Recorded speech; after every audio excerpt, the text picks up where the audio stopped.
তো আসসালামু আলাইকুম এভরিওয়ান। আশা করছি সবাই ভালো আছেন। সবাইকে ওয়েলকাম জানাচ্ছি ডিসিবি ফরেক্স ট্রেডিং এ ওয়ান্স এগেইন অ্যান্ড আজকের ভিডিওতে আমরা আবারও গোল্ডের উইকলি ফোরকাস্ট নিয়ে আলাপ আলোচনা করব। তো আমরা হায়ার টাইম ফ্রেম থেকে লোয়ার টাইম ফ্রেম পর্যন্ত মার্কেটের এনালাইসিস করব। সো আশা করছি ভিডিওটা আপনাদের অনেক বেশি হেল্প হবে যারা গোল্ড ট্রেডিং করে থাকেন বিশেষ করে। এবং নতুন যারা আছেন তাদেরকে বলব চাইলে আমাদের ইউটিউব চ্যানেলের প্লেলিস্ট অপশন চেক করলে স্মার্ট মানি কনসেপ্টের আ বলতে পারেন যে বেসিক টু অ্যাডভান্স আপনাদের অনেকাংশে ক্লিয়ার হয়ে যাবে যদি আপনারা আপাতত এই লেসনগুলো থেকে প্র্যাকটিস শুরু করেন। তো এখানে আমি সুন্দরভাবে হচ্ছে পুলব্যাক, আইডিএম, স্ট্রাকচার ম্যাপিং থেকে শুরু করে সবকিছুই আপলোড করে রেখেছি এবং ইন ফিউচার ডেইলি বায়াস থেকে শুরু করে আরো অনেক টপিকের উপরে আলাপ আলোচনা হবে আমাদের এই প্লেলিস্টে। সো চাইলে আপনারা এই প্লেলিস্টটা দেখতে পারেন। ওকে। তো সবার শুরুতে আমরা হচ্ছে একটু ইকোনমিক ক্যালেন্ডার দেখে আসি যে এই সপ্তাহে আমাদের কি ইভেন্ট রয়েছে। আমরা দেখতে পাচ্ছি যে মানডেতে আমাদের FOMC মেম্বার আ ওয়ালারের একটা স্পিক আছে যেটা একটা মিডিয়াম ইমপ্যাক্ট মার্কেটে রাখবে এবং সেই সাথে টুয়েসডেতে রয়েছে সিবি কনজিউমার কনফিডেন্স এবং আ ম্যানুফ্যাকচারিং ইন্ডেক্সের উপরে একটা ডেটা রিলিজ হবে। এবং ওয়েডনেসডেতে প্রেসিডেন্ট ট্রাম্পের একটা স্পিক আছে। মার্কেট প্রচুর পরিমাণে ভোলাটাইল থাকতে পারে ওয়েডনেসডে, থার্সডে অ্যান্ড ফ্রাইডেতে। এবং সেটাতে থার্সডেতে আনএমপ্লয়মেন্ট ক্লেইম এবং ফ্রাইডেতে আমাদের পিপিআই এর যে ডেটা আছে এটা রিলিজ হবে। সো মোটামুটি মানে মার্কেটটাকে আমরা অনেকটা ফান্ডামেন্টাল ওয়েতেই দেখতে পারি এই সপ্তাহে। তো যাই হোক আমরা এখান থেকে চলেন চার্টে গিয়ে টোটাল হায়ার টাইম ফ্রেম থেকে এক্সপ্লেইন করি কোথায় কি হচ্ছে না হচ্ছে এবং মার্কেটের স্ট্রাকচার কোথায় এবং কোথা থেকে আমরা আসলে প্ল্যানিং গুলা করতে পারি। সো আমরা যদি একটু উইকলি টাইম ফ্রেম থেকে স্টার্ট করি, তো সেক্ষেত্রে আমরা দেখতে পারতেছি যে প্রিভিয়াস উইকের যে লোটা ছিল, মার্কেট এখান থেকে লোটা কিন্তু নিয়ে নিছে। সো দ্যাটস ওয়াই আমাদের উইকলি যে ড্রন লিকুইডিটি আছে সেটা হইতেছে এই হাই এবং সেই সাথে আমরা যদি দেখি এই হাইটাকেও প্রাইস নিতে যেতে পারে। ওকে? এটা হচ্ছে আমাদের উইকলি ড্রন লিকুইডিটি। আমি একটু এখানে লিখে দিই। উইকলি ডিওএল,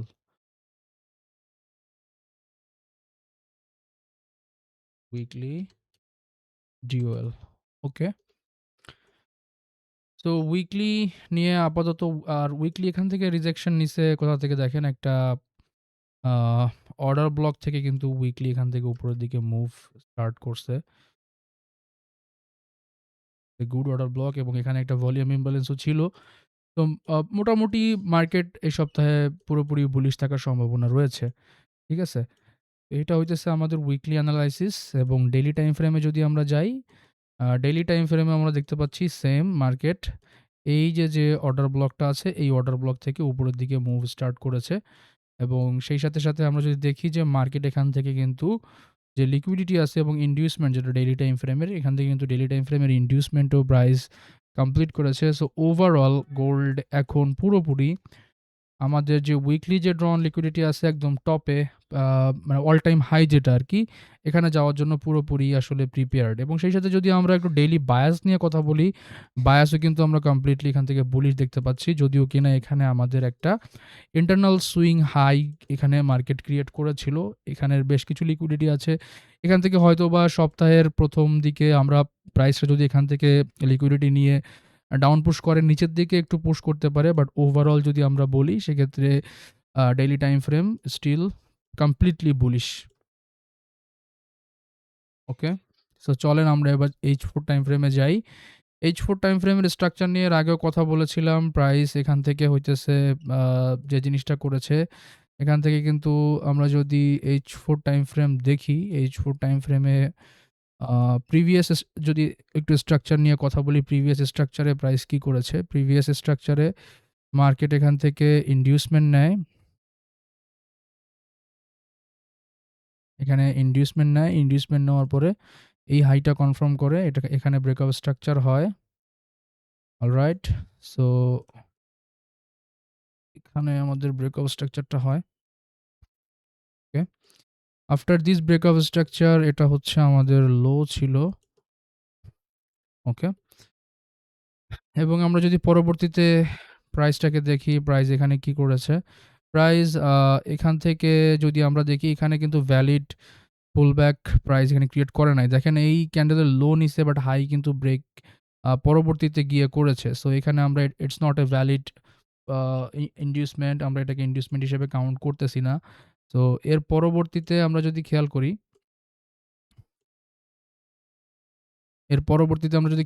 প্রাইস কি করছে, এই যে অর্ডার ফ্লোটা ছিল যেটা আমাদের আ উইকলি টাইম ফ্রেমের যে একটা PY জোন ছিল যেটা অলরেডি আমি মেনশন করেছি। এই যে অর্ডার ফ্লোটা ছিল, এই অর্ডার ফ্লো থেকে প্রাইস উপরের দিকে মুভ করে এবং আপাতত প্রাইসের ডাইরেকশন উপরের দিকেই রয়েছে। ব্রেকআপ স্ট্রাকচার করতেই প্রাইস যাবে এখান থেকে। তো H4 ডেইলি, উইকলি সবকিছুই কিন্তু এখান থেকে কমপ্লিটলি বুলিশ আমরা দেখতে পাচ্ছি। So according to H4 time ফ্রেমের যদি আমরা রিসেন্ট ডেইলি টাইম ফ্রেম, আমরা যদি একটু ইন্টারনাল স্ট্রাকচার নিয়ে কথা বলি, সো ডেইলি ইন্টারনাল স্ট্রাকচারে প্রাইস কি করতেছে? তো এখান থেকে ডেইলি টাইম ফ্রেমের যে সুইং হাইটা আমরা দেখেছি H4 টাইম ফ্রেমে কিন্তু সেম জায়গায় আমাদের সেই ইন্টারনাল সুইং হাইটা আছে। সো প্রাইস যদি এখান থেকে কিছুটা বেয়ারিশ হতে চায়, সে যে জিনিসটা করবে এখান থেকে এই সুইং হাইটাকে নিয়ে দেন এখান থেকে প্রাইস কিছুটা নিচের দিকে আসবে। বাট যদি আমরা এখান থেকে হিসেব করি যে মার্কেট যদি এখান থেকে ফল করে এবং আমি এই যে ড্রপটা প্রাইস করেছে, এই ড্রপের যদি আমি একটু আপনাদেরকে আ দেখাই, সেক্ষেত্রে প্রাইস এখন এই ড্রপটা, রাইট? এই ড্রপটা। সো এই ড্রপের 50% এরিয়াতে মার্কেট এসে কিন্তু বেশ কয়েকদিন কনসলিডেশন এখানে করেছে। আফটার দ্যাট স্টিল এইখানেই প্রাইস রয়েছে। সো এখান থেকে যদি প্রাইস নিচের দিকে আসতে চায়, সেক্ষেত্রে আমরা কোন এরিয়া থেকে বাইং প্ল্যান করতে পারি? তো আপাতত যদি আমরা দেখি যে এখান থেকে আমাদের কি রেখে গেছে, এখান থেকে কিন্তু প্রাইস কমপ্লিটলি একটা প্যাটার্ন একটা রিটেল প্যাটার্ন এখানে ক্রিয়েট করেছে। যদি আপনি এখান থেকে দেখেন, সেক্ষেত্রে প্রাইস এরকম একটা প্যারালাল চ্যানেল টাইপের কিছু একটা ক্রিয়েট করার চেষ্টা করেছে এখানে। তো এখান থেকে ব্রেক অ্যান্ড রিটেস্টে অনেক বায়ার ঢুকেছে এবং এখানে আমাদের আনমিটিগেটেড একটা অর্ডার ব্লক দেখতে পাচ্ছি। এই অর্ডার ফ্লো থেকে রিঅ্যাকশন করার পরে দেন এখানে হইতেছে আমাদের এখন আপাতত এই যে PY-টা আছে, যেটা হচ্ছে আপনার 4785 থেকে 4655, এই যে এরিয়াটা, এই এরিয়া থেকে প্রাইস উপরের দিকে আসতে পারে যেহেতু এখানে প্রচুর পরিমাণে লিকুইডিটি রয়েছে। তো এইটা, এবং আমি যদি এখান থেকে দেখাই এই ফেয়ার ভ্যালু গ্যাপটা স্টিল আনমিটিগেটেড। সো এই order block and fair value gap থেকে প্রাইস উপরের দিকে যাওয়ার পসিবিলিটি অনেক বেশি রয়েছে H4 টাইম ফ্রেম অনুযায়ী, ঠিক আছে? তো এখানে যদি প্রাইস আসে আমরা অবশ্যই যেহেতু ৪ ঘন্টা, আমরা ১৫ মিনিট বা 5 মিনিট টাইম ফ্রেমের বুলিশ স্ট্রাকচার দেখে এখান থেকে বাইং প্ল্যান কিন্তু অনায়াসে করতে পারি। সো চলেন এবার আমরা ইন্টারডে টাইম ফ্রেমে চলে যাই। H1 টাইম ফ্রেম যদি দেখি, H1 টাইম ফ্রেমে প্রাইস কি করছে? তো ফার্স্টে আমি একটু প্রা মার্কেটের যে আ ইয়াটা আছে, আ এক্সটার্নাল যে আ আপনার আ স্ট্রাকচারটা আছে, এটা নিয়ে একটু আমরা একটু দেখি। এক্সটার্নাল স্ট্রাকচারে আসলে কি করেছে না করেছে। সো উম এখান থেকে আমরা স্টার্ট করি। এখান থেকে স্টার্ট করি, হ্যাঁ? ওকে। তো প্রাইস ফার্স্ট অফ অল এখান থেকে হইতেছে ব্রেকআপ স্ট্রাকচার করে অ্যান্ড দেন হইতেছে এটা আমাদের লো ছিল। এখান থেকে ব্রেকআপ স্ট্রাকচার করে, right? BOS, okay. After this breakup structure আমরা যদি দেখি এখানে কি আমাদের কোনো প্রকার ইনডিউসমেন্ট ক্রিয়েট করছে কিনা? যদি আপনি দেখেন ভালো করে, এখান থেকে ইন্টারনাল লিকুইডিটি প্রাইস নিয়েছে। বাট এখানে যদি আমরা দেখি আমাদের ভ্যালিড যে ইনডিউসমেন্ট সেটা ছিল এখানে উইথআউট ইনডিউসমেন্ট প্রাইস এখান থেকে উপরের দিকে গেছে। সো এগুলা জাস্ট আমাদের ইন্টারনাল স্ট্রাকচার। এখানে কোনো প্রকার এক্সটার্নাল কোনো কিছুই ঘটে নাই।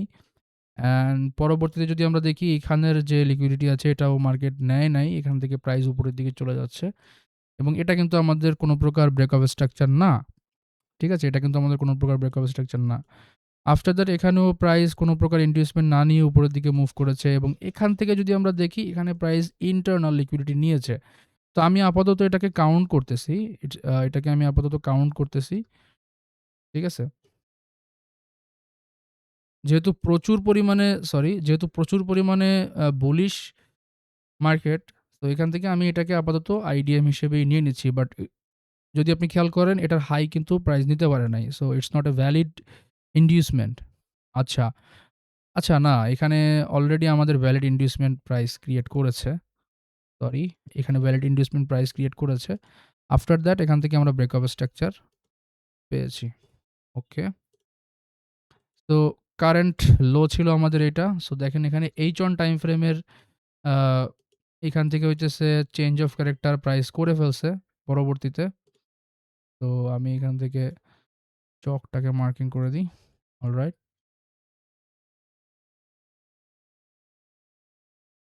ওকে। তো চকটা বেসিক্যালি আমাদের কমপ্লিট হয়েছে হচ্ছে এখানে এসে। আফটার দ্যাট আমরা যদি দেখি যে প্রাইস এখান থেকে শার্প ড্রপ করেছে। আফটার দিস ড্রপ এখান থেকে আমাদের ইনডিউসমেন্ট প্রাইস নিয়েছে কোথায়? এখানে আমাদের ইনডিউসমেন্ট নিয়েছে। রাইট? এই ইনডিউসমেন্টের পরে আমরা যদি দেখি যে এই যে অর্ডার ফ্লোটা ছিল, আ এই অর্ডার ফ্লো থেকে প্রাইসটা ডাউনের দিকে মুভ করেছে কিছুটা। এই অর্ডার ফ্লো থেকে প্রাইস কিছুটা ডাউনের দিকে মুভ করেছে। আফটার দ্যাট আ এখান থেকে হইতেছে প্রাইসটা সেইম ভাবে আমরা কনসলিডেশন ফেজ দেখতে পেয়েছি। এখন এই যে ইনডিউসমেন্টটা আছে, এটা যদি আপনি খেয়াল করেন, এটা হইতেছে আমাদের ডেইলি টাইম ফ্রেমের সাথে যদি আমরা অ্যালাইন করি, যেহেতু মার্কেটের স্ট্রাকচার ইজ কমপ্লিটলি বুলিশ।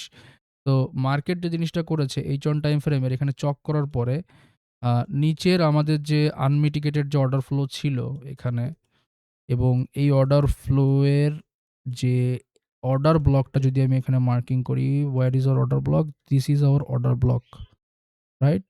এটা আমাদের অর্ডার ব্লক H1 টাইম ফ্রেমের। ওকে, সো H1 টাইম ফ্রেমের এই অর্ডার ব্লক থেকে প্রাইসের রিঅ্যাকশন আসছে, যেটা আমি উইকলি ডেইলি টাইম ফ্রেমে যেটা আমরা এখান থেকে মার্ক করেছি। সো রাইট নাও দিস ইনডিউসমেন্ট আসলে আমাদের এটা একটা মার্কেটের স্ট্রাকচার শিফট হিসেবে আমরা ধরতেছি। অলসো এখানে আপনি এটাকে অ্যাজ এ সিআইএসডি হিসেবেও কনসিডার করতে পারেন। সিআইএসডি এখানে প্রাইস করেছে। ঠিক আছে? অ্যান্ড মার্কেট এখন কমপ্লিটলি বুলিশ এবং মার্কেট স্ট্রাকচার শিফটের পরে আমরা যদি দেখি যে প্রাইস এখান থেকে ইনডিউসমেন্ট নিয়েছে এবং ইনডিউসমেন্ট নেওয়ার পরে এই যে আমাদের অর্ডার ফ্লো ছিল, অর্ডার ফ্লোর ভেতরে যে আমাদের একটা ভলিউম ইমব্যালেন্স ছিল, সেখান থেকে প্রাইসটা উপরের দিকে মুভ অন করেছে এবং কারেন্টলি প্রাইসটা এখানে আছে। So completely it's a bullish market. Then same ভাবে H1 টাইম ফ্রেমে যদি আমরা আ এখানে ভালো করে দেখি, H1 টাইম ফ্রেমে we have a this order flow. তো প্রাইস যদি ইন ফিউচার এদিকে আসে, ধরুন এখান থেকে আমরা একটা প্ল্যান করতে পারি H1 টাইম ফ্রেমে। বিকজ আপনি যদি ভালো করে দেখেন এখানে একটা ট্রেন্ড লাইন টাইপের প্রাইস ক্রিয়েট করেছে, রাইট? তো এখান থেকে আমরা হচ্ছে প্ল্যান করতে পারি। অলসো আমাদের কাছে এখানেও কিন্তু আনমিটিগেটেড এরিয়া আছে। Like this order block. এই অর্ডার ব্লকটা এখনো আনমিটিগেটেড অবস্থায় আছে। তো এই ২ টা এরিয়া থেকে আমরা হচ্ছে প্ল্যান করতে পারি ফর বাই, যদি প্রাইস এখান থেকে নিচের দিকে আসে, হ্যাঁ? সো আপাতত এটাই ছিল আমাদের মেইন প্ল্যান এবং যদি H1 টাইম ফ্রেমে আমরা একটা সেলিং অপরচুনিটিও ট্রাই করতে পারি। যদিও সেটা আমাদের লোয়ার টাইম ফ্রেমের একটা কনফার্মেশন নিয়ে এখানে কাজ করতে হবে। যদি আপনি দেখেন যে আমাদের সেলিং আমরা এখানে একটা আমরা যদি ওটি থেকে প্ল্যান করতে চাই, ইফ এখান থেকে যদি আমরা একটা ওটি থেকে প্ল্যানটা করতে চাই, দেন আমাদের ওটিটা স্টিল ভ্যালিড ফর সেলিং। ওটির যে জোনটা আছে, এই ওটির জোনটা আমাদের এই যে ইন্টারনাল যে অর্ডার ব্লক অ্যান্ড যে ফেয়ার ভ্যালু গ্যাপটা আছে এটার সাথে ওভারল্যাপ করতেছে। সো আমি পুরো জোনটাকেই কাউন্ট করতেছি। এই পুরা জোন থেকে প্রাইসটা মুভ করতে পারে। অথবা আপনি চাইলে এটাকে আ এতটুকু রিফাইন করতে পারেন যে এই জোন থেকে প্রাইসটা ডাউন সাইডের দিকে মুভ করতে পারে। ঠিক আছে? তো এই যে জোনটা আছে, এই জোনটা থেকে প্রাইস নিচের দিকে মুভ করতে পারে। আমি যদি জোনটা একটু শেয়ার করি আপনাদের সাথে। মোটামুটি ৫,২৬৫ থেকে ৫,৩৫ ৫,৩৫৩ এই যে জোনটা আছে, এই জোন থেকে প্রাইসে আমরা যদি ৫ মিনিট টাইম ফ্রেমে বা হইতেছে ১৫ মিনিট টাইম ফ্রেমে যদি আমরা এখান থেকে কোনো প্রকার ভালো কনফার্মেশন পাই, দেন আমরা শর্ট টার্মের জন্য সেলিং প্ল্যান করতে পারি নিচের যে পিওয়াই আছে, পিওয়াই পর্যন্ত। ঠিক আছে? তো ওভারঅল কিন্তু যদি আপনি খেয়াল করেন, ওভারঅল কিন্তু মার্কেটটা বুলিশ। তো আমি রেকমেন্ড করব এই পুরা সপ্তাহে আপনারা অনলি বাইং যে এরিয়াগুলো আছে এই এরিয়াগুলোতে হইতেছে বাই করার জন্য। ঠিক আছে? সো এবার আসেন আমি একদম লোয়ার টাইম ফ্রেমে যাইতেছি যেটা আমি পার্সোনালি ট্রেড করি ৫ মিনিট টাইম ফ্রেমে। সো ৫ মিনিট টাইম ফ্রেমে দেখেন আপনি আপনার ডাইরেকশন যখন ঠিক থাকবে দেন আপনি চাইলে একদম লোয়ার টাইম ফ্রেমে গিয়েও স্ক্যাল্পিং করতে পারেন। যেমন আমি এখান থেকে আপনাদেরকে রিসেন্ট কিছু স্ট্রাকচার দেখাই যে প্রাইস এখানে কি করেছে। হুম? তো ফার্স্ট অফ অল আপনি যদি দেখেন এখানে কি করছে প্রাইস, ইনডিউসমেন্ট নিছে, ইনডিউসমেন্ট নিছে। ইনডিউসমেন্ট নেওয়ার পরে আমরা কোথা থেকে বাইং প্ল্যান করব? অবশ্যই ইনডিউসমেন্টের নিচে যে আমাদের অর্ডার ব্লক এবং অর্ডার ফ্লো আছে এখান থেকে প্ল্যান করব। সো এখান থেকে একটা বাইং প্ল্যান করা যেত এই হাই পর্যন্ত যেটা হইতেছে এখানে ব্রেকআপ স্ট্রাকচার করেছে এসে। ঠিক আছে? তো এর পরবর্তীতে যদি আমরা দেখি প্রাইস এখান থেকে এসে অ্যাগেইন এই যে আমাদের চকটা ছিল চক সুইপ করেছে। দেন এখান থেকেও অ্যাগেইন প্রাইস বাই সাইডের দিকে উপরের দিকে মুভ করেছে। এবং এটা আমাদের অ্যাগেইন একটা ব্রেকআপ স্ট্রাকচার ছিল। কেন ব্রেকআপ স্ট্রাকচার ছিল? বিকজ মার্কেট এখান থেকে ইনডিউসমেন্ট কালেক্ট করছে 5 মিনিট টাইম ফ্রেমে। তো ইনডিউসমেন্টটাকে যদি আমি মার্কিং করি দেন এটাকে ইনডিউসমেন্ট হিসেবে কনসিডার করতে পারি। ওকে, রাইট? এরপরে যদি আমরা খেয়াল করি পরবর্তীতে প্রাইস এখানে কি করেছে? এখানে কোনো প্রকার ইনডিউসমেন্ট নেয় নাই। দেন উপরের দিকে মুভ করছে এবং পরবর্তীতে যদি আমরা দেখি এখানে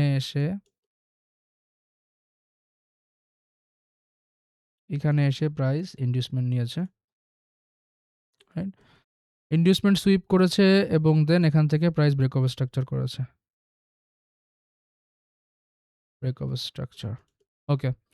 আফটার দ্যাট আমরা যদি দেখি কারেন্টলি এইটা হইতেছে আমাদের লো রাইট নাও এবং মার্কেট যদি ওপেন হয়, ওপেন হয়ে যদি আমরা মোটামুটি আমরা চাইলে এশিয়া সেশন থেকেই প্ল্যান করতে পারি।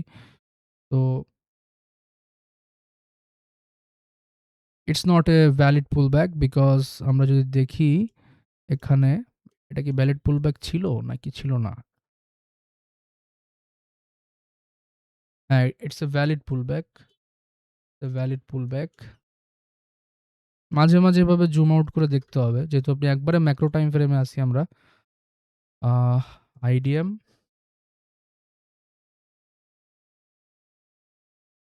এখান থেকে যদি প্রাইস ইনডিউসমেন্ট নেয়, ইনডিউসমেন্ট নেওয়ার পরে আমরা প্ল্যান করব হইতেছে উম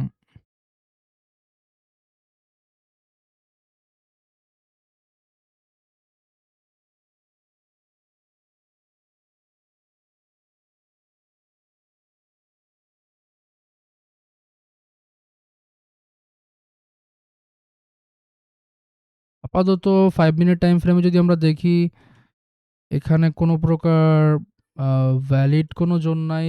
জাস্ট এই যে অর্ডার ফ্লোটা আছে, এই অর্ডার ফ্লো এর ভেতরে আমাদের যে অর্ডার ব্লকটা আছে সেটা হচ্ছে এখানে 5 মিনিট টাইম ফ্রেমের। ওকে। তো এই অর্ডার ব্লক থেকে আমরা একটা বাইং প্ল্যান করতে পারি। ৫,০৯৬ থেকে ৫,০০০ এটা মার্কেট ওপেন হওয়ার পরে এবং এই সময় খুব প্রাইস অ্যাগ্রেসিভ থাকবে। সো এগুলা হইতেছে আমরা যখন মার্কেট ওপেন হওয়ার পরে যখন একটু স্টেবল হবে তখন আমরা হচ্ছে এখান থেকে প্ল্যান করব। সো আপাতত এই ছিল আমাদের গোল্ডের একদম হায়ার টাইম ফ্রেম থেকে লোয়ার টাইম ফ্রেমের এনালাইসিস এবং পরবর্তী আমরা কিন্তু আমাদের ফ্রি সেটআপ গুলো আমাদের বা ফ্রি যে এনালাইসিস গুলো আছে, আমি যখন ট্রেড নেই বা আমাদের কমিউনিটিতে যখন আমরা কোনো ট্রেড নেই, তখন আমরা কিন্তু ওইগুলা চার্ট শেয়ার করে থাকি আমাদের টেলিগ্রাম গ্রুপে। সো আপনারা আমাদের যেকোনো ভিডিওর ডেসক্রিপশন বক্স চেক করেন। এখান থেকে যেকোনো ভিডিও ডেসক্রিপশন বক্স চেক করেন। দেন এখান থেকে আপনি হইতেছে আমাদের টেলিগ্রাম চ্যানেলটা পেয়ে যাবেন। তো নরমালি আপনি এখান থেকে আমাদের টেলিগ্রাম চ্যানেলে জয়েন করতে পারেন। এখানে আমরা হইতেছে ফ্রিতে এই চার্ট-টার্ট এগুলো শেয়ার করে থাকি। এবং যারা নতুন আছেন আমি আবারও বলতেছি আপনারা চাইলে আমাদের এই প্লেলিস্টটা কনফার্ম করতে পারেন বা দেখতে পারেন।